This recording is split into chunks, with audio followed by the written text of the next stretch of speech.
I've been studying these things for years, and now I'm coming with close encounters of exactly what I studied.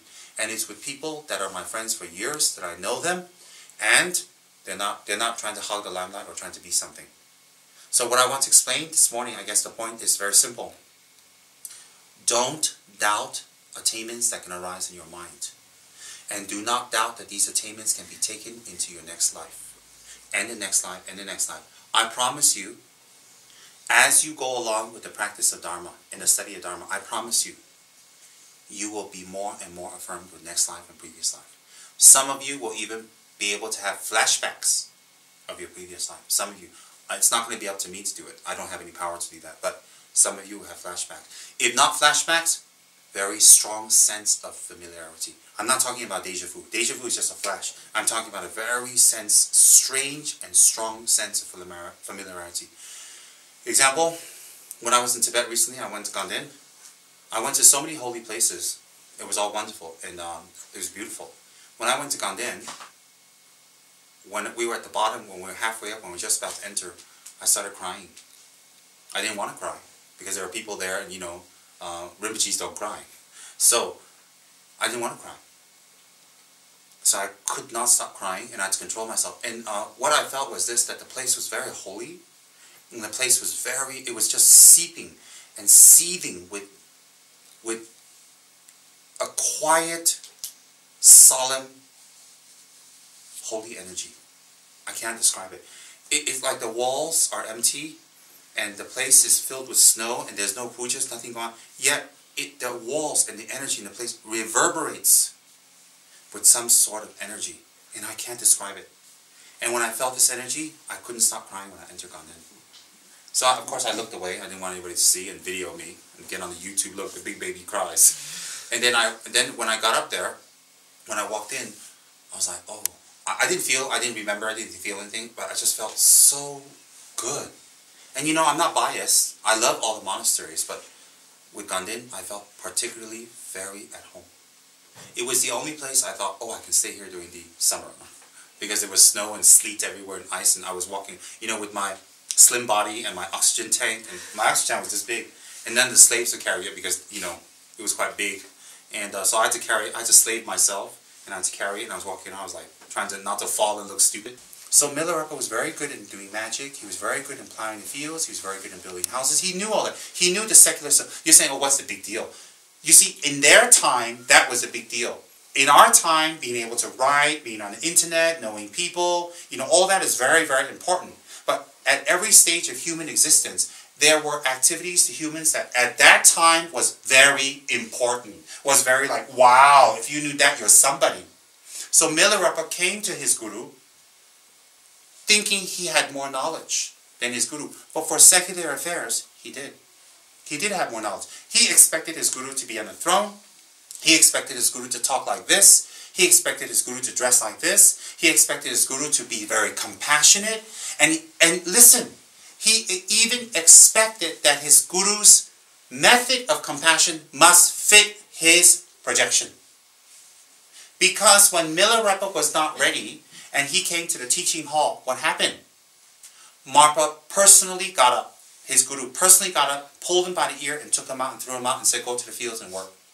And Milarepa was in the fields working, or he was in the kitchen cooking, having all types of ugly and negative thoughts about his guru. What kind of guru is this? I come here for Dharma teachings and I'm a slave. My guru Geshe Tsudam Gyaltsen told us in America, Marpa made Milarepa do this. He made him memorize texts, cook and carry his baby on the back in the kitchen at the same time, while Marpa was in the teaching hall on a big throne giving Hiruka initiations to his rich disciples. I mean, all these disciples, they came with, amber and coral, and how Tibetans put all their wealth on their head. And they came with all kinds of ornaments and silver and gaus, and they were all so grand and wonderful, and they came for the teachings. And Marpa is destitute. He doesn't have any money. And he came to Marpa, Milarepa came to Marpa 100% to learn the Dharma. 100%. Yet, Marpa did everything to Milarepa opposite of what a guru should act like in Milarepa's projection. So Milarepa even says in his testimonies, I'm in the kitchen cooking. I have to collect the firewood. I have to watch the baby. I have to collect the yak dung for the fire. I have to dry it. I have to plow the fields. I have to fetch the water from the river. And I still don't get any Dharma teachings. I still don't get any Dharma teachings. Every time Marpa's in there talking away, giving initiation, I'm not allowed to attend. I'm not allowed to even be near the attendance of the teachings. And you know how that was confirmed? Because Milarepa even went to the wife and complained to Marpa's wife. He complained.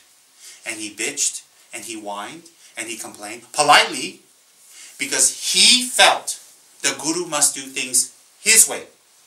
The Guru must be compassionate his way. The Guru must teach Dharma his way.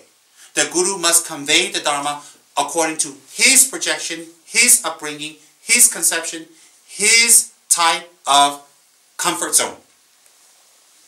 And when the Guru didn't do that, he was rude in his mind. He was rude. He was very, very gossipy. He had mountains of negative thoughts about his Guru. But outwardly, he was like, oh, you know, Guru, Guru, Guru. Now, you can read. He wasn't outwardly rude. But inwardly, he was very, very rude. Because and you can read his testimonies, how he had so many doubts about every little thing his Guru did, he had doubts.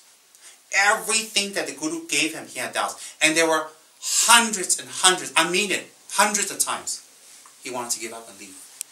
And he did at one time. He did give up and leave. He went to the wife of his Guru, and he said to his wife, and said, you know what? I came here for Dharma, and all I got was scolding, yelling, screaming, abuse, hard work. I've been literally a slave. He didn't say slave, but he said, I've been literally just a yopo, worker. I plow the fields. I harvest the grains. He stayed there for about 13 seasons or 14 seasons. You know, I watch a baby. I collect the firewood. I go to the river and get the water. I collect the dung. And I have to clean. And I have to wake up before all of you wake up. And I go to sleep after you go to sleep. And I didn't get even one single word of Dharma from Marpa. He complained to the wife. And you know what? To all outward appearances, it looked like he had no Dharma. But the incredible thing is, the first minute he arrived, Marpa gave him Dharma by pushing his ego down. Because if he has his ego and he goes and meditates, if he has his self-grasping mind, his selfishness and his projections, he will never attain anything. Why do you go to a Guru? You don't go to the Guru with your set of values and morals and ideas and how you think should be, and then you force it on the Guru. Yes, your Guru may be not as smart as you for secular items, but you know what? Your secular knowledge will not help you at the time of death. It's not going to help you when the world blows up. It's not going to help you when you age. It's not going to help you at all. So the Guru has knowledge to transcend all of that. Hence, he complained to the wife, and the wife felt great pity for him. For the wife to save his last shred of faith in his Guru. The wife was very compassionate, very, very compassionate. To save the last shred of faith he had in Marpa, she gave him her own jewelry, and she wrote a letter on his stationery. And she signed and sealed it using her husband's, the Guru's, Tikse stamp. And she sent him to one of the most renowned disciples of Marpa. So Milarepa took the letter and the offering, and he gratefully thanked the wife. He thought, oh, somebody's on my side. Again, his projection. Because when he thinks the wife is on his side, he's automatically projecting that his Guru or her husband is bad. But that's not the case. The Guru worked very hard to cut his ego. You know what was Milarepa's big problem? He wanted things done his way. He wanted everything, his projection, he wanted in his comfort zone according to what he felt a Guru should act. How a Guru should act is what he felt. And that's why he could not attend teachings till he breaks that concept. And the incredible thing is, he went to the student of Marpa, another renowned master, who's attained mastery, who's attained what we call emptiness. And he received teaching. And the minute he arrived, you know what? He loved this new Guru. He loved him. Because the new Guru was on a throne. The new Guru was wearing robes. The new Guru was in a prayer hall, just like this is called Tongchen. And the new Guru was very kind and spoke gentle words to him. And when Milarepa handed Marpa's letter to this disciple, when he saw it was his Guru's letter, This guy went like this. Oh my God, my guru ordered me to train his own student. It was an honor. So he was extra kind to Milarepa. Extra nice, extra comforting, extra special. Milarepa had special cushions, sat at the front of the teachings. Everything special. And after he received the teachings, Milarepa was instructed to go to a cave nearby this new guru's home to do retreats. And you know, Milarepa's not like us. He didn't fall asleep. He wasn't looking for hot water. He wasn't looking for a heater. He didn't care if there was an inverter. He didn't care if there was good food, you know, from I don't know where. He didn't care if it was long. He really meditated. Listen, besides all his negative mental projections, he really had diligence. He sat in that cave from morning and night, and he never left. And he meditated on whatever this new guru gave him. And it was season after season after season. And when he came down from the cave to confer with his guru, and the guru asked for signs, because before you give the next stage of meditation, there are certain signs that the student must reveal to the guru that the guru will not tell. If they receive the sign, example, before a guru gives initiation, we have a pre-initiation ceremony. And during that ceremony, you're given some blessed grass, kusha grass, that you're supposed to put under your bed and pillow. And in that night, if you have negative dreams, tomorrow you may not attend initiation. It means you will not be successful in this practice. In fact, you cannot hold the commitments. And there have been people who have been expelled from the initiation hall because of that. If you have an auspicious initiation, an auspicious dream, you're allowed to stay. That happened with Saranji. I didn't have any negative dreams. I had a good dream, and some I didn't have. Then he says, if you had no dream, you could still attend. I didn't want to know what that meant because I had no dream. In any case, so before you receive this set of teachings, this set of teachings, this set of teachings from the master, you have to have received this sign, that sign, this sign, that sign. Then the master knows your mind is on the right track. Before you receive this sign, if the teacher gives you prematurely, he breaks his vow. That's why you read in the Tantric vows, if a teacher reveals the secrets of Tantra or emptiness to an unready disciple, the disciple is not ready, he breaks his commitment. What happens when he breaks his commitment? When he does that, he makes himself unqualified. And that is to protect the student and the student, disciple, and guru from malpracticing or commercializing the teachings. Why? If you don't have these signs and I give you the practice anyway, why? Why am I giving it to you? I want some material benefit. I want praise. I want your help. So I disqualify myself. So those vows are to protect the teacher and the student from false teachers, the teacher from teaching falsely. So the vows of Tantra not only protects, not is about students, it's about the gurus themselves. So hence, he came down and the guru asked him, blah, blah, blah, blah, blah, blah, blah, blah, blah, blah, back and forth. And he was shocked. It says in the biography, the new teacher was shocked because Milarepa didn't get any of the preliminary signs from the practice. Not even a flicker of a sign. Not even a flicker. So after a few seasons, he said to Milarepa, who gave you this letter? Who gave you this letter? So Milarepa confessed, my dear Venerable Sir, it was the wife of my guru. You mean the guru didn't give the letter? And Milarepa says, no, the wife gave it. He said, oh my God. I have committed a great offense. I have taught in a region where my guru resides without my guru's permission. I have committed a great offense. Immediately this disciple packed up his things, packed up Milarepa's things, took his offerings and items, went straight to Marpa's house, prostrated to Marpa, and very strongly confessed his sin and said, my dear Guru Marpa, I have taught you disciple without your permission. I received this letter I didn't know. You see, when he went to the second guru, he was escaping, using that as an escape from himself again. That's why he gained no realization. Although outwardly it looked like Dharma practice and meditation and, caves and diligent. And he was very diligent, as I said. He was so diligent he wouldn't go out, he would eat the nettles. My point is, diligence wasn't lacking. He was escaping from himself again when he ran to the other Lama. And that also relates to the 50 verses of Guru Devotion, Guru Panchasika texts that says very clearly, if one does not have one permission from one's Lama to receive teachings from anywhere else, whatever teachings one gets, one will not gain realization. So Milarepa said, it's the end of the line for me. He was really scared. But Marpa was very compassionate. He welcomed him back. He welcomed him back into slavery. He came back literally to slavery. He went back to collecting firewood, getting water from the river, and I'm telling you, it's a couple of kilometers away. I'm plowing the fields, watching the kids, cooking. He came on 10 teachings. And then Milarepa says, do you really want the Dharma? Marpa said to Milarepa, do you really want the Dharma? And Milarepa was thinking, what do you think I'm here for, to be a slave? Yes, I want the Dharma, Your Holiness. Says, okay, you have to build the house. This many stories, from this quarry, from this stone quarry, water from this place, wood from this forest. You need to cut the wood, you get the stone, you carry it back, and you don't get anybody to help you. There's a conditions. You don't get anyone to help you, you don't get anyone to assist you, and you got to do it all yourself.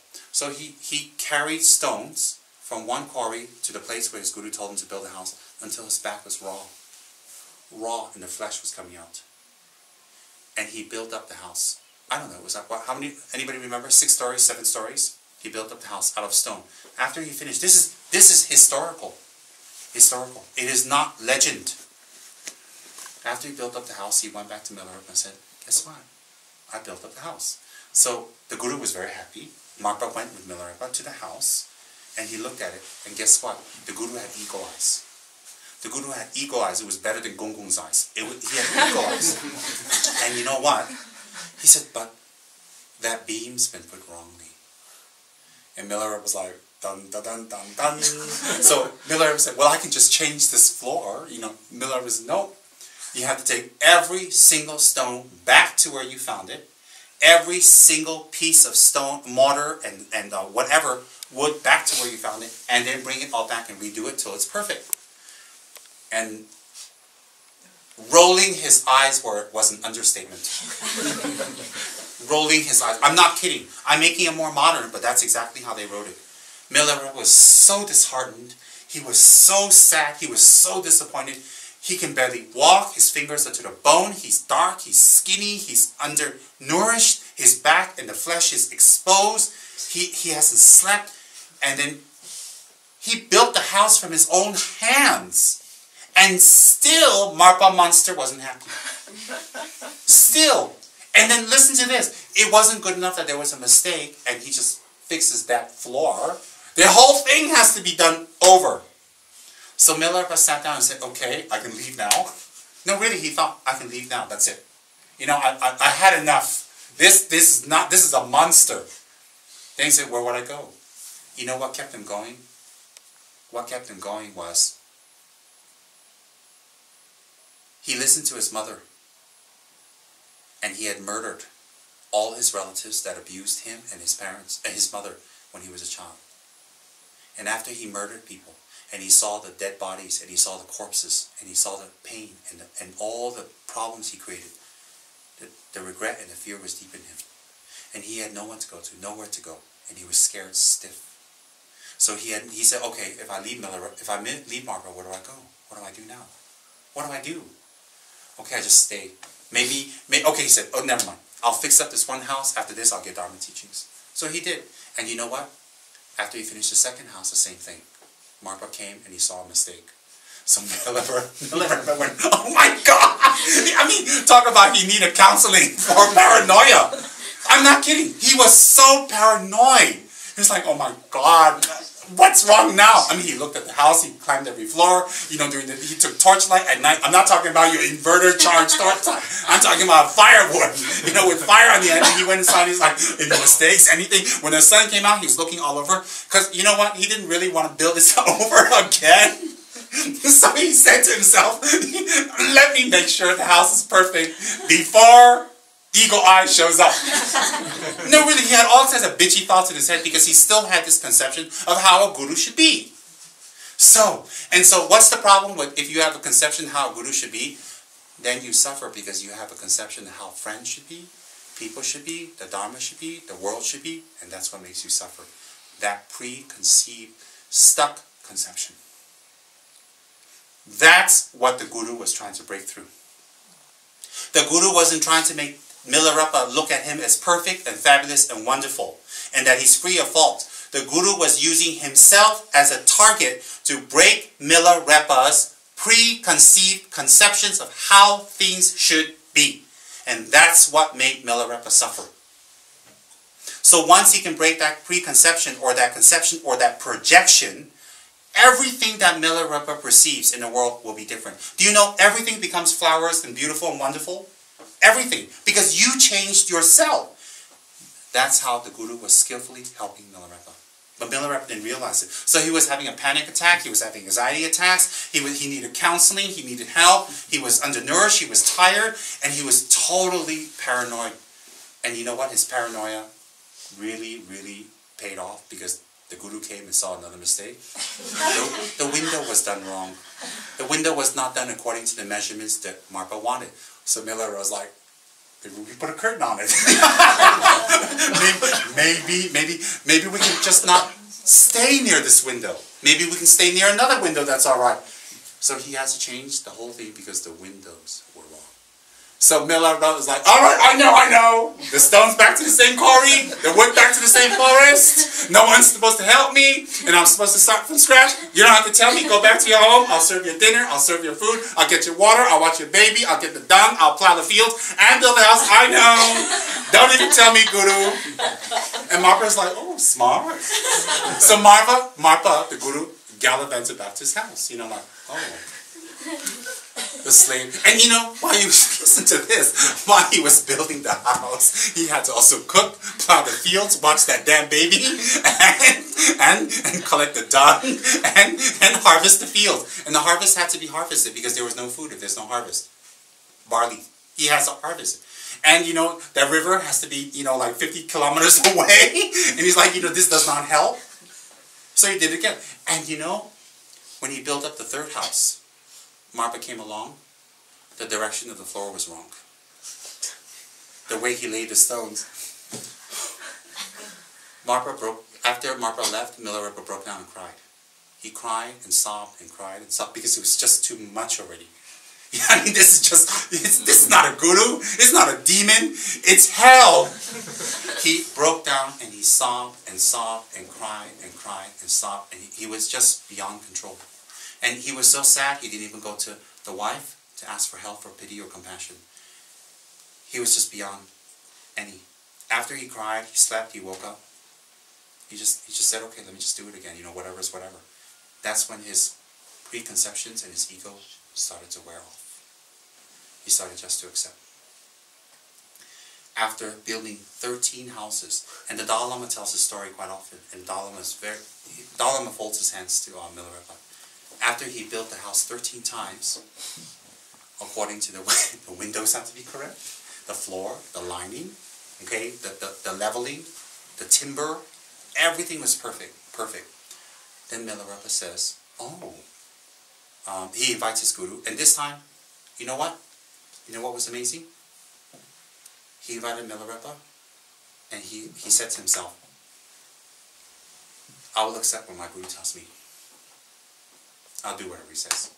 If he says do the house again, I'll do it again. And it wasn't like a resignation, like whatever, you know, I'll just do whatever you want because I have nowhere to go. It was an acceptance. I will do what my guru says. And if he doesn't like the house, I'll do it over. And whatever he gives me the teachings, I'll receive the teachings. And he wasn't cold about it. He didn't lose feeling, like, you know, whatever. He didn't become cold. He didn't become angry. He didn't become distant, like, you know, your mind just goes, you know, he didn't have multiple personalities, like, you know, hello, Fred, hello, Mila. You know, there was no multiple personalities. You know, sometimes when it's extreme, we have multiple personalities to deal with it. Mila, do you like your guru? Oh, I love my guru. Do you like my guru? And Fred says, I hate him. I wish he was dead. I mean, it's really Mila saying it, but multiple personalities arise in psychology when you can't deal with extreme situations. So you deal with it by escaping into another person. A person that can lash out when you don't dare to lash out. I mean, that was in psychology. All right, now, so Mila wasn't Mila, Fred, Suzanne, and John, and Bernie. It was just Mila still. So he just accepted. He just let go. He just let go. He just accepted, and he said, whatever Marpa says, I accept. And his spirit was not broken down. He didn't become cold. He didn't become distant. He didn't have any negative psychological problem. And I need to know, Geshe-la said during his teachings, every time he beat Milarepa, he did beat Milarepa sometimes, he beat him with a stick.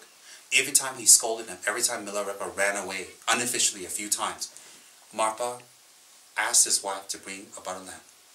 And he would go to his altar and make offerings to the Buddha and pray for Milarepa and say, may my student realize what I'm doing. May my student not give up hope. May my student come back. May my student complete his training.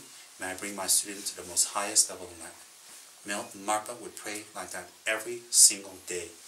Every time he beat Milarepa, every time he abused him, every time he shouted, every time Milarepa ran away, his guru would be on the altar with the butter lamp. The wife recounted this, praying for his student, hoping he will realize. Why? Because if the student died, he would take birth in 3 lower realms. And the reason for that is he's committed so much negative karma during his lifetime. And the Guru has so much compassion. But the Guru was incredible because another part was because he was able to do so much damage. Because the disciple was so bitchy and evil and was so smart to be able to kill so many people and was so arrogant and was so incredibly fixated, he also knew that you needed intelligence to be like that. You see, you can't be stupid to do all those things and get away with it. But the Guru also knew that Milarepa was very intelligent, very quick, and very smart and sharp. So if he can turn him around, that same intelligence can be used to benefit others. Hence, Marpa was very compassionate to Milarepa, but never openly showed it. Because he wanted to break Milarepa's conceptions of how things should be. And that's what made Milarepa kill. That's what made Milarepa unhappy. That's why Milarepa had to run away. That's why people in his town wanted to tear him apart. And that was the truth. They wanted to kill him and tear him apart and burn him. Because of his anger, because of his false ideas, he had all those people murdered. So Milarepa was very intelligent. At the same time, Marpa can see that. So Marpa wanted to turn his actions around, purify him, and make him something more. So therefore, at the end of the 13th house, Marpa prepared a special seat and a special drink and special clothes and had Milarepa wash and had Milarepa prepare himself. And at the door, Milarepa was given saffron water, which is very rare, to purify his... You spit out to purify your innards before initiation. And he brought his disciple in, and he didn't even give him preliminary teachings. He didn't give him any preliminary, because the years of building the house was the teaching, to break his ego. And you know what? He sat him down, and immediately, with fresh clothes, on a throne, and even called him affectionately, my son. And he gave him the complete initiation, oral transmission, commentary, and meditation on Hiruka. Complete. Together with Vajrayani's practice. He gave the complete 100% practice to his disciple. His disciple was flabbergasted. But you know what? Milarepa wasn't flabbergasted as in like, wow, he was so rejoiceful he can receive the Dharma. And all the years of torture he received from his Guru melted away. And at that moment he realized what the Guru was doing to him. And he couldn't stop crying. He couldn't stop crying. He broke down. This time, it was the tears of liberation. It wasn't the tears of like hopelessness. So, and let me tell you, his wife even chastised the Guru. The wife chastised Marpa and said, why do you torture the students so much? Why? And Marpa would say to her, shut up, I know what I'm doing. Even the neighbors started staying away. Even the neighbors started gossiping. What happened to Marpa? He's usually so kind. He's usually so giving. He's usually so, like, what's that called when you're accommodating. Why does he torture this person? Even the neighbors and villagers were gossiping. And his wife even chastised him. And he told the wife, shut up. You don't know what I'm doing? Don't criticize. Don't think you support me. Go away. So, at the end, the neighborhood realized. The wife realized. And Milarepa received the complete teachings. Plus the 6 yogas of Naropa. And that's what he's famous for. The whole Kaju school of lineage starts from Milarepa. Karmapa's lineage, karma, all that starts from Milarepa. Because of Milarepa, the karma Kajus exist. And you know what? One of the main practices of the karma Kaju is the 6 yogas of Naropa. Incredible. So therefore, Milarepa went to the cave and meditated. Within a few months, I think about 5 to 6 months in a cave, he received signs. He came down and he reported to his guru. He talked to his guru, and his guru said, very good, next step, this one. He went back, he came back, he went back, he came back, until he achieved pure 100% Mahamudra Siddhi, full enlightenment. And in Tibet, in this region, people saw Milarepa many times. And Milarepa was so incredibly persistent and very stable in his practice. His whole hue of his skin turned greenish blue, because he didn't want to waste 1 minute of his time to do secular work, because he had done too much. He would eat the nettles near his cave. There would be a growth of nettles, and he would take that and pluck the nettle leaves and eat that and meditate, pluck and eat. The only time he left his cave was when he went down to his guru to report what was going on in his meditations. He didn't have anything. He didn't have people come and make offerings. In fact, he became so haggard and so skinny, and his hue changed so much, he scared people. There were people in other villages saying there's some scary demon in there. I mean, you know, Tibetans that time, they're uneducated, they're backwards, and they see a green man, they're like, oh my God. These days they say it's UFO. That time they say it's a demon. So they were scared. People didn't want to go up there to make offerings to him in the cave because they were scared. They were worried. They were like, what is it? You know, who is it? You know, what will you do to us? So anyways, when he attained Mahamudra Siddhi, one of his most beautiful ways of conveying the Dharma was through poems and songs. And he had a beautiful voice, and people would hear him chanting his realizations in poetic form, which is all recorded in poetic form, poetic verses. And he would always chant and chant and chant and chant. And when people walk by, or they, you know, herders or farmers, when they hear, you know what would happen? Because of his realizations and his guru devotion, their minds would change on the spot from hearing his voice. Immediately when they hear, you will see in tankas, people will put down their walking stick and their animals or whatever, and they will immediately sit nearby the cave and listen. And he became very, very famous for that. Very, very famous for his poetic teachings and singing the Dharma. And hence, even in that area, it's recorded that they have seen him fly many, many, many times. That he would have a white meditation shawl. He would flap it like this, and he would fly. Do you know, I have talked and I have listened to some monks that before the fall of Tibet, in their regions, they have seen, heard Hai Lama Sami, they have seen with their own eyes some monks flying. And the way they fly is they open their Zen, they hold it like this, and they levitate into the air. And the reason for that is in the 6 yogas of Naropa, there's a particular practice to make your body very light. Very, very light. There's another practice of yoga, which is you eat 1 pill a day so you don't have to eat anymore. You don't have to eat at all. This is not, maybe, this phenomenon is still happening now. Why did Tibet develop such a system of practice? Because food was scarce. And in winters, you can't get it. So you can take 1 pill a day and survive. And the way to survive is you absorb the sunlight. And the sunlight, like a plant, like photosynthesis, it will be transformed into energy to live. So Milarepa became one of the greatest meditation masters and greatest teachers. And he composed many, many, many verses of praise and prayers and meditations to his Guru Marpa. After he became enlightened, let me tell you something. He didn't pray to his Idam. He didn't pray to the protectors. He didn't pray to Dakinis. He only prayed to his Guru Marpa. Always. And why? His whole preconception of how the world should be, how people should be, how situations should be, and the anger that arose when the situation was not fitting of his projection. Because when he thought it should be this way and this way and this way, and it wasn't that way, or people or situations didn't happen the way he wanted, he became angry. He became impatient, and he showed it. He was impatient and he was angry to the point of rudeness. Why?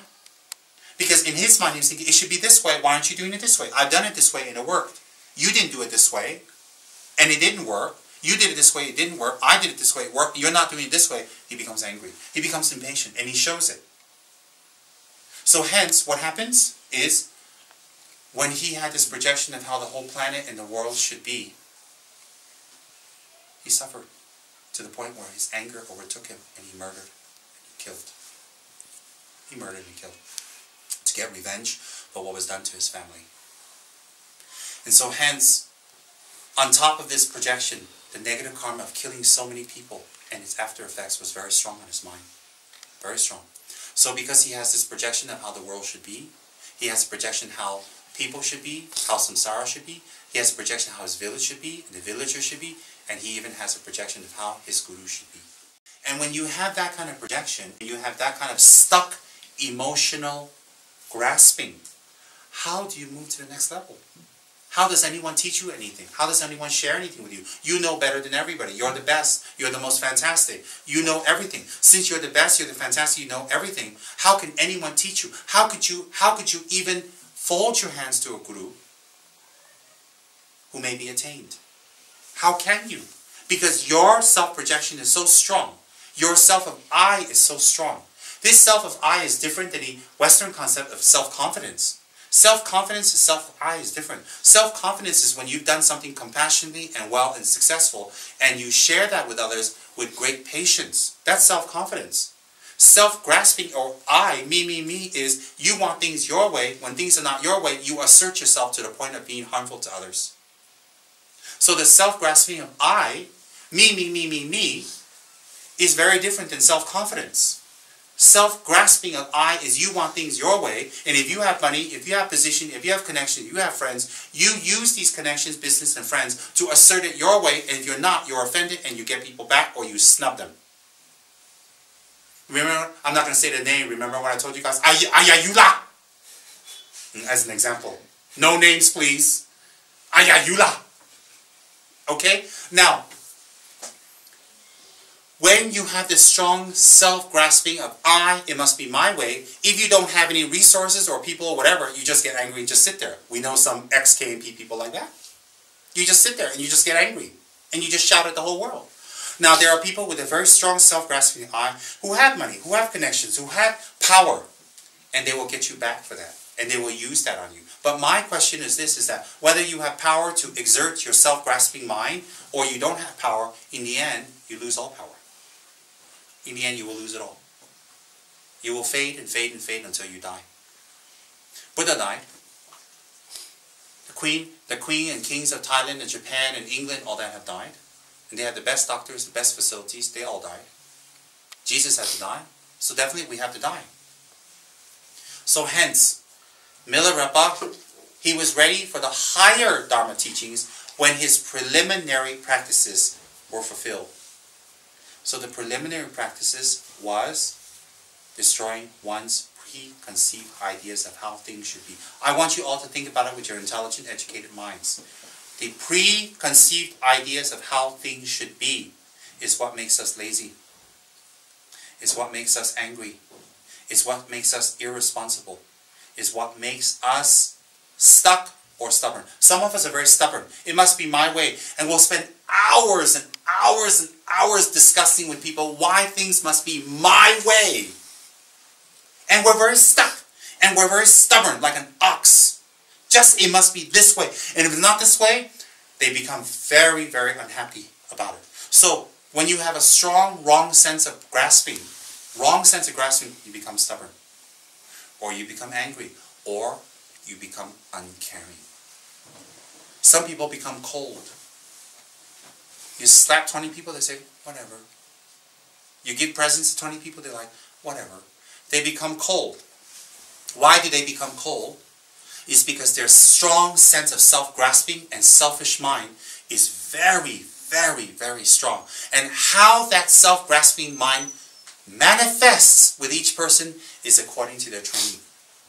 So when they're little, if they shout and scream and make a big scene and they get what they want, when they grow up, they're going to do the same thing. When they're little and they're abused by very strong people, they just turn off. They just turn off to the abuse. So when they grow up, when people are doing things similar, they just turn off. Because their self-grasping is very strong. When they're little, because their self-grasping is so strong, they let your mother and their father, their brothers, uncles, sisters do everything. And their brothers and fathers and sisters do everything. And they do everything as they like.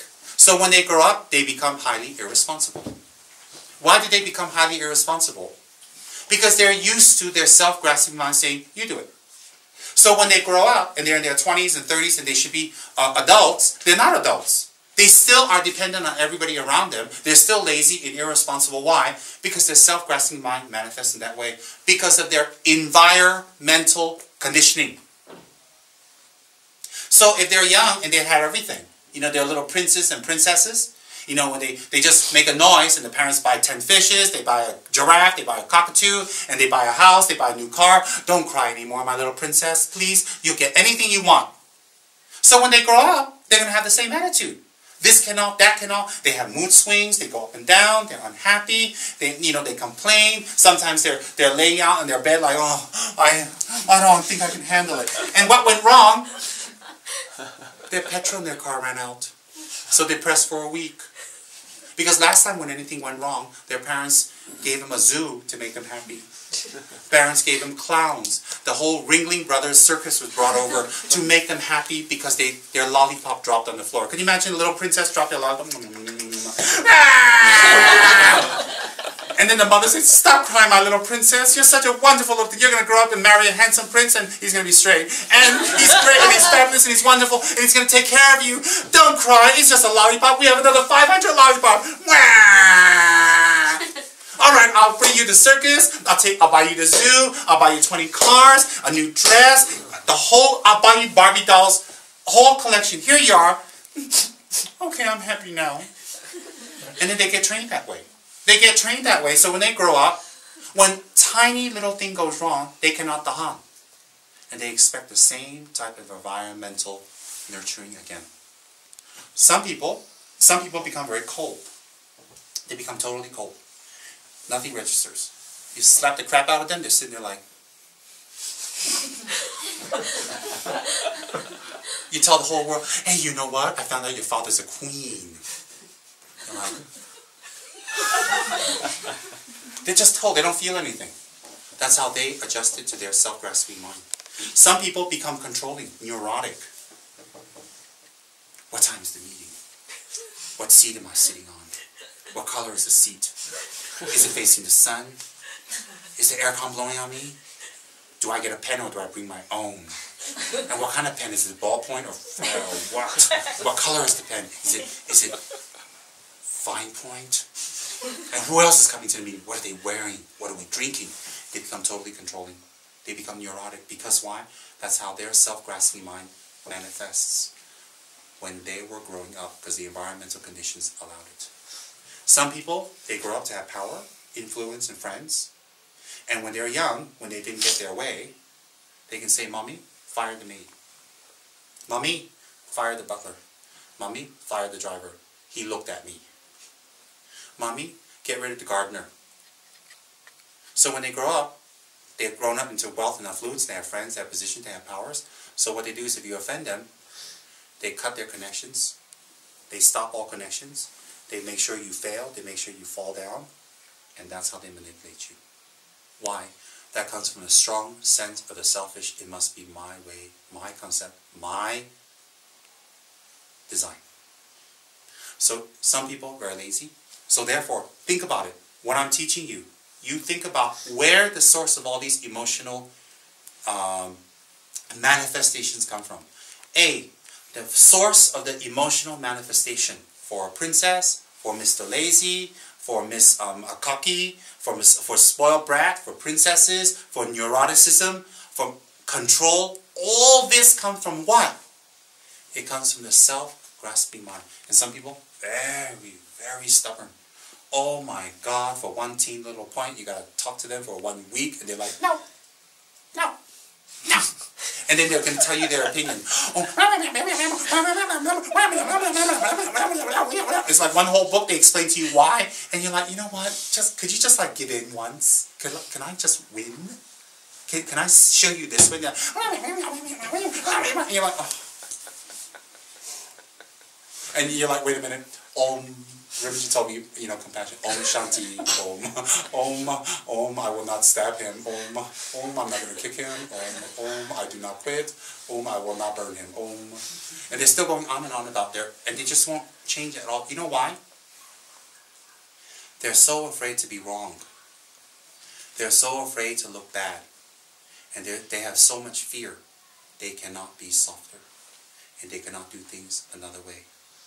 Because they just can't stand to lose. Because when they were growing up, they were put down. When they were growing up, the neighbors put them down. People put them down. People made them feel small. So when they grow up, they have power, they have some education, they can speak, they're adults, they're strong, they're big. They want to assert that, to never feel like they're put down. And you know what's the sad part? What put them down is not people winning. What puts them down is their fear. That their self-grasping mind, the protection of their self-grasping mind. That's their fear. That's why people are very stubborn. So when you study the Dharma, and you listen to this, and you look at people's emotions, it's very easy to profile people. Why is it easy to profile them? You just look at them one day, a few hours, you see how they act, how they sit, how they talk, what they do, what their expression is, how they, even the tone of their voice.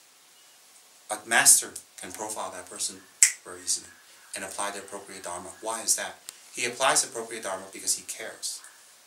And he gives the appropriate Dharma because he's studied and he's practiced. And the person who receives it has affinity with the Lama very strongly. So therefore, those who are very lazy and push responsibilities onto others, and you have to remind them all the time, is because their self-grasping mind is so strong, and the environmental conditions when they were growing up were so perfect for them to enact that laziness. They got used to it. So as an adult, they become useless. They become losers. Sorry to say, they become losers. They become people that people don't respect, and people you have to push, and people just go, you know, I don't really want to work with this person. I like this person, but I don't want to work. Why? The environmental conditions. Then that's one type, lazy, irresponsible. It all leads back to self-grasping mind. Another one is people who are spoiled rotten, cannot tahan even a small bit of difficulty or problems, and they go into mood swings, they go into, they're not happy, they're spoiled brats. Why? It's not as they projected when they were growing up. The way they grew up, it was planted in their brain, it should be this way, this way, this way, this way. And the brain accepted it because they were too selfish to think otherwise. Selfishness doesn't come from one lifetime, it's many lifetimes. And then there are people who just say, you know what, I couldn't deal with it. Or there are just people who deal with everything, they're neurotic. They want to control everything. And then there are people who use their influence and power to threaten you to do it their way. And then there are people who have nothing, who have no power, no influence, nothing. And they just show a lot of anger. Why? All of those emotions and more all stem back to the self-cherishing mind, where I, me, myself must win. And let me make a differentiation again. This is not self-confidence. Self-confidence is allowing others space and to win and to nurture and to help and to love and to let them do things and to let them be skillfully change them. And you're confident about it and you're happy about it and you accept them. That's self-confidence. But asserting your way in a non-professional manner, just for the sake of it, is because you're afraid of losing what you're comfortable with, the way you grew up. So hence all those from the self-grasping mind. Milarepa, as I said in his biography just now, part of it, his Guru Marpa was so skillful. He completely eradicated that self-projecting mind. And hence, the highest tantras, such as Vajragini, Hiruka, was conveyed and conferred onto Milarepa. And by the way, within a few months, he attained. Today, Milarepa is not a legend. He is a historical person that became a legend. He is well known for having great attainments. He is well known for being a great inspiration. He is well known for being a fully enlightened being by conquering his ego. So hence, in each day and age, in each place and time, and in each realm and dimension, we have different distractions. We have different ways of manifesting our distractions. We have different types of problems and situations. But an enlightened mind, a compassionate mind, will always manifest in those realms, time, space, and dimension to give the Dharma appropriately to those people at that time. And why? Because ego remains the same. It's timeless, it's spaceless, and it's dimensionless. The ego remains the same. Compassion also is timeless, spaceless, and dimensionless. Those who have compassion, they are beyond space, time, and dimension. Those who have big ego are beyond time, space, and dimension. Why? The ego will always reincarnate due to karma. So ego and compassion are timeless, spaceless, and dimensionless. Hence, according to the particular time, the particular space, and the particular situation, the Lama will give training to the students to overcome this type of self-projection that restricts them. People who have a lot of self-projection, you know what? One sign that you have a lot of self-projection, I'll give you a sign, you can check, is that you think you're free to do anything you want. I'm free. It's a free world. I can do what I want. I can do as I like. That's a clear sign. I do as I like. It doesn't matter what people think. I do as I like. When they say that enough times, you can ask them, who are you trying to convince that you're not free? Simple. That's a very clear sign that they're not free. Alright, now, a person who's free is ever happy and excited to help you. Ever happy and excited to take on sufferings like sickness or difficulties for others. Ever happy and excited to give up their wealth for others. Ever happy and excited to share and to give and to exist for others. That's a person with freedom. That's a person who has destroyed their ego or near destruction of their ego. That's true freedom. Freedom of the ego, of thinking that you have freedom, is definitely you don't have freedom. Because real freedom is compassion. Real freedom is wisdom. Real freedom is liberating others effortlessly.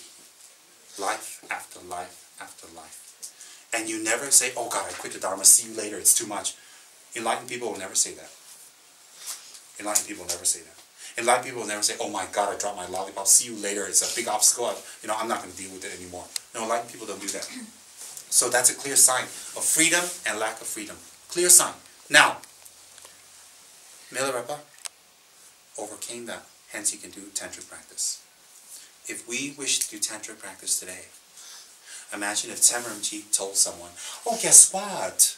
Can you go to Genting and build up 13 houses?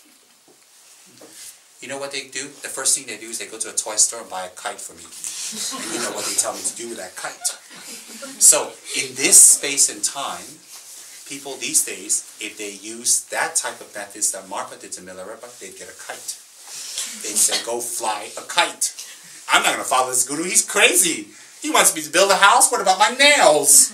He's crazy. I've got a life. I have things to do. I have to eat, I have to meet these people, I have to be here, I have to fly here, I have to talk here, and I have to sleep here, and and they make up a whole bunch of schedules for themselves to keep themselves very busy because they're important. Or they're not important. So hence, in this day and time, you don't send people to build houses. You have them renovated.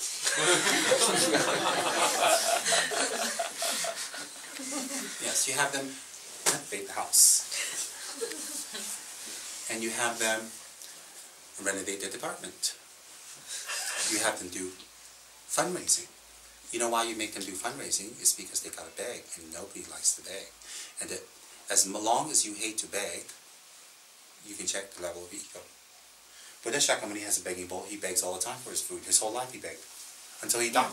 The last meal he had as a Buddha, he begged. For God's sakes, he can just say to the gods, can you bring me nectar? They'll bring it down immediately, offer it to him. He didn't want nectar, he wanted to beg in the village. So hence, you make people paint. You make people do retreats. You chase people out and ignore them for a month or two. Sometimes you give them a nice, delicious slap on their face. Of course you do it lovingly, so they don't report you to police. Yes, that's right. And then you tell them to donate 100,000 to Cage. And they're like, no, I can't. Although they got 3 million, can you go 100 measly thousand? No. Okay, 100,000 to build 13 houses. All right, 100,000. How do you do that? And you make people who want to do this and this and this. Say, can you do this? Can you do that? Can you do this Dharma work? Can you write books? Can you paint? Can you give food to the homeless? Can you raise funds? Can you open a restaurant? Can you fly to Kathmandu? Can you do this retreat? You make them do all of that. And they do it until They don't feel anything. And I'm not talking about a cold person. I'm talking about, okay, I'll do anything that helps others. Then and only then you confer the tantric teachings on them. Because if they tell you, oh, I gotta make money, oh, I got a girlfriend, oh no, my boyfriend says no, oh, my wife cannot, oh, I've gotta be here, I gotta fly there, I've gotta go to this place, I gotta go to that place, and they all say all this to you until they stop saying all that. You never give them tantric teachings. Because if you do, you're a commercial lama. So let them waste 10, 20, 30, 40 years and hope they realize. Because a lot of people, due to environmental conditions, the way they watch their parents grow up, the way they watch their parents struggle and chase for money and look for money and use money as an excuse, they grow up chasing money and looking for money and wanting money. And they think that's happy. They watch their parents chase after a relationship, live with their husband, live with their wife, and they think that's happiness. Because that's their environmental conditioning. So they grow up looking for relationships, thinking they'll be happy, they won't be. They grow up looking for money, thinking if I have money security, they won't be happy. Look, if you drop dead tonight, what's your relationship and money, or you have and don't have, going to help you? How's it going to help anybody? So they have that environmental conditioning. Hence, it's very important for us to get Dharma into Malaysia, into that region. Why? Well, not that Malaysia. That region is because we need to re-educate the people so the next generation can be better. Much better. Let's say the young people in this group, very rare, but the young people in this group gets married and they have kids. Their kids will be different than them, as they are already different than their parents. Their parents is different than, they are different than their parents. They are more flexible, they'll do more Dharma, they're willing to give up their personal pursuits for the Dharma, but their parents are not. If you look at people in this room, their parents, it's money, grandchildren, funds, happy, house and car, and that's what they want. And then on their spare time, they do a little Dharma. That's that generation. Why? Because their parents never showed them a better example. Now their kids, if they had shown them a better example, will do Dharma. Then their kids will do Dharma. They'll do Dharma. That's how Tibet became a very powerful Dharmic institution, teaching Dharma around the world. It took several generations. So ours is the pioneer generation. That's why I always said ours is the pioneer. But to be a pioneer, you don't wait till your personal affairs are perfect and in order, because that will never happen in samsara. Nobody ever has a perfect condition to practice Dharma and any practice. Nobody. You read any biography. So if you wait till you paid off this bill, you wait till this is finished, you wait till that's finished, you wait till this comes to end, something else will come, something else will come, something else will come, something else will come. Manifestation of your negative karma. You will never finish. Till you're 40 or 50, maybe you start doing a little Dharma. But how much can you do at that time? Because a lifetime ugly habituation to cut off. So if you love others, you won't worry about yourself. If you care about others, you won't worry about a relationship. If you care about other people's welfare, you won't worry about your own funds or your own money. You won't worry about all that. Why? Those are just excuses to cover your selfish mind. That's really what it is. If you check it out clearly, it's really what it is. Hence, Milarepa conquered that. That's why when he received the tantric teachings, that's why his guru never gave it to him for over a decade. Over a decade. He slaved for his guru. Just think these days I call up people and say, oh, could you go to Jai Just Go and get me a rice steamer? They make a big deal. Let me check my appointment book.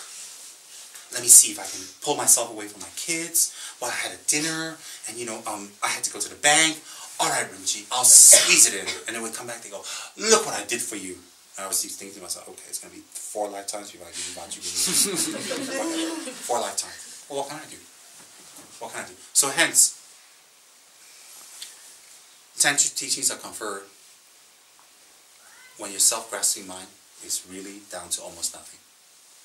Then a new concept can come, and you can perceive yourself as a deity and become a deity, become a Buddha. So the Lama will use many methods. A real Lama will use many methods to change people's perception and change people's mind so that their perceptions don't make them suffer and chain them down anymore. That's what a real Lama will do. So most of us who come in and meet that type of person will have criticism, will have doubt, will have negative thoughts all the time about this person. Do you know why? Because the minute you meet your Lama, he assaults your ego. The minute you meet your Lama, if he kisses you, if he smooches up to you, he kisses you and he just lets you do anything you want, better be careful. Because it's not your enlightenment he wants. It's maybe your bank account, your services, and your practice. But the minute you meet your Lama, indirectly or directly, he will assault your ego. Do you know why? Because he loves you. And because He doesn't want you to suffer. And when He loves you, it's not like God loves you. It's more, He has great compassion. He doesn't want you to suffer. Great compassion. So hence, the different departments are different methods for us to cut and destroy the self-grasping mind.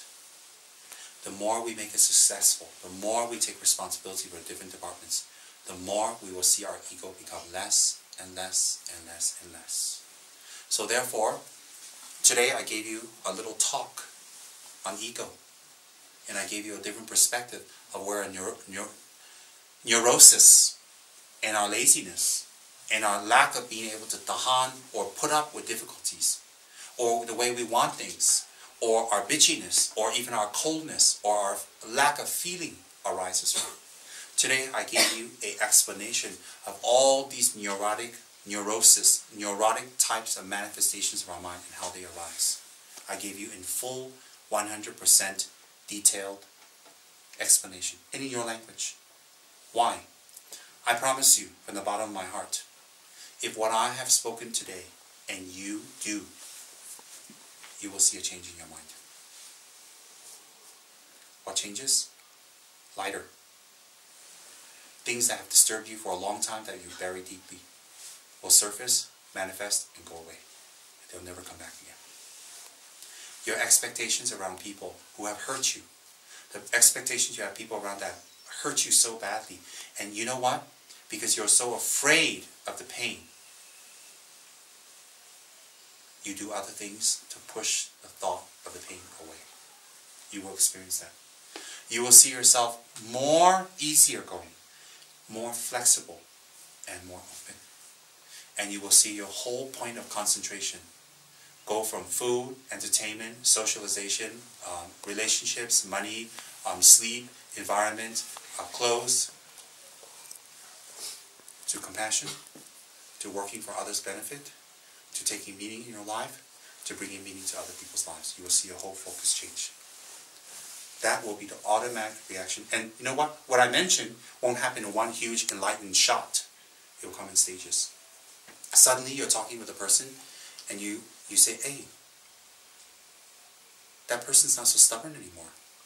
That person listens to my point of view and respects my point of view. And you know what? That person even lets me do it and make a mistake and forgives me to help me to learn. What happened? You know what? This person is very polite now. This person is so polite. What happened? Because last time, if it didn't go their way, they would be bitchy, or they'll show you ways of they'll show you body language of their displeasure. Why are they looking at me? Why are they looking me in the eye and smiling? And why are they looking at me even though I'm frustrating the crap out of them? Why? Why are they so polite in their body language to me now? Why? You will see the difference in their mind. Then you see that last time, the little lollipop dropper, now can put up with electricians, painters, carpenters, nightmare electricians, nightmare contractors. And you know what? And they want to do more. And they can do it. What happens? What happened to that person?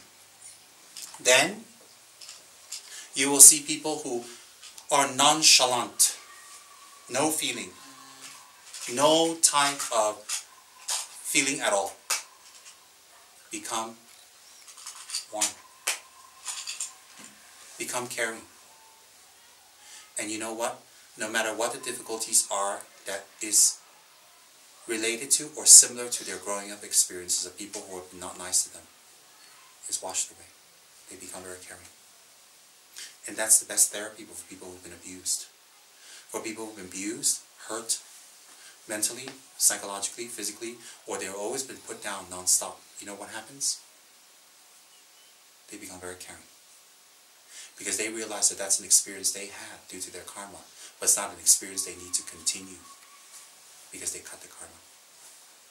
So you find people who are irresponsible and lazy. Irresponsible. They always push their work to others. People always have to double check their work. Suddenly they give you perfect work. Doesn't have any, or even slight minor mistakes, they say, oh, sorry. And they start becoming more and more and more responsible. Do you know why? Because they realize that that's not the way to happiness for themselves and others. and that they've been torturing themselves because they allow people to put them down. They allow people to talk negatively. They allow people to scold them. They allow it. Why do they allow that? Because they produce that type of work. So when they produce that type of work, they incur other people's wrath. And you know, they have more compassion for people because they don't want to see people angry and unhappy and shouting and screaming and losing their equilibrium. They don't want that. So you know what they do? They start doing their work well. You know why? Because they realize others are more important. The whole spectrum of the mind will change. If what I have explained for the last 1.5 hours, you really take to heart, don't forget what I've explained. And combine that with the 5 preliminary practices. Badalam, Mandala, prostrations, Guru Yoga, Vajrasattva. As I said the first day, the best service is to one's Lama. The best. That's the closest training you can get. If not, the 4 preliminaries. And then what I explained, what I talked about, you do it. I promise you, if you do what I say, you will see a change in your mind. Do you know why I know? Because that's what happened to me. I come from a very ugly background, an abused background, and a lot of suffering, and a lot of difficulties. I don't have revenge and anger and all that. I'm not showing off, I really don't. This is self-counseling. And a lot of these teachings, I read in Dharma books, and I received from Geshe Gyaltsen. A lot of these teachings, when I was very young and angry and upset, and a lot of projections. So, Dharma does work. And how I brought it to you is I didn't open up a Lamrim book and start talking about the ego, because Lamrim book is thick and big, the words are small, and everybody has an appointment, and everybody's busy, and everybody's distracted. You know what? I took the essence of that chapter, and I shared it to you, interwoven with a story from one of the greatest saints of Tibet. And I also applied it to a current example for all of you for the last 1.5 hours. Why did I do that? Because I want you to be my slaves? No. I don't want you to be a slave. Full stop. And you have been a slave. To your anger, to your coldness, to your hiding, to your frivolity, to your concept of money and relationships. In fact, if anyone stops you from doing the Dharma, you allow them to collect a huge amount of negative karma to never meet the Dharma in the future. Never. That's the facts. That's the facts. And I have many scriptural sources to prove that. So if you keep using another person as an excuse for not doing the Dharma, it's actually you. It's not even them. If it is them at all. If it is them, it's very bad for them. But they can do that because you allow it. You allow it. Today's world, most of the world is a free world. Most. Most of the world is a free world. The only place that's not free is the world within our minds. Do you know that when you're lazy and you push your responsibilities onto others, when you let go of that, you know what happens? This is what happens. You have great joy to do the extra work and extra responsibility. And when you did yours, you do more. And you don't find it a burden, you don't feel lazy. Do you know why? Because the basis of it is gone. Which is self-gain for yourself. Like if I get extra time, I can do what I want, let them do it, who cares? I have other entertainment.